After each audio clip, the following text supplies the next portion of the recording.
नमस्कार मु प्रकाश DTV news को आपण को स्वागत। जानतु आज मुख्य खबर भारत बंद। जानतु दिनिकिया बंद द्वारा केते हजार कोटी टंकार क्षति होता है।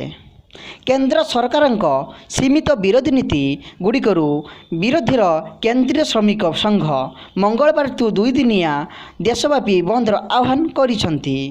यही धर्मघटरे दूरदर्शन स्वास्थ्य शिक्षा और कोहिला इस्पात बिजुली बैंकिंग बीमा और परिवहन क्षेत्र में लोक सामिल होइचंती।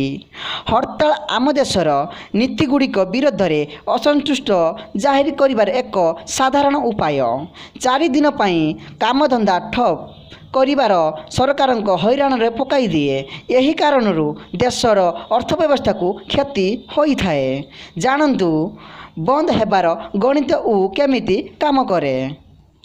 सीआईआर गोटे अनुमान मुताबक गोटे दिनर बंदर देशर अर्थव्यवस्था को सांगे सांगे 25 ରୁ 30 हजार कोटी टंकार क्षति होता है।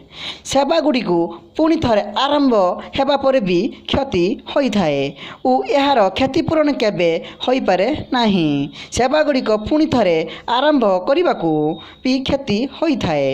यही कारण क्षतिपूरण केबे भी पूर्ण होई पारि न थाए। न्यूज 2 52 लाख टंका खर्च करी पिकनिक करने को जाइछंती बीजेडी निरंजन। आसंतु जानिबा संपूर्ण खबर। चाषी हक पई आज दिल्ली रे बीजेडी गर्जन करुथुआ बेले पीपीसी सभापति निरंजन पट्टनायक दल को समालोचना करिछंती। आज एकाधिक ट्वीट करी से बीजेडी को टार्गेट करिछंती। से कहिछंती 52 लाख टंका खर्च करी नवीन पट्टनायक और तांको टीम आज पिकनिक करने को दिल्ली जाइछंती। सेमाने चाषी नारे एक कार्य करुछंती। जदि एही टंकारे से ऋणग्रस्त चाषी माननकु देई थांते ताहाले आमर अनेक अन्नदातांको मूल्यवान जीवन बंची जाई थांता।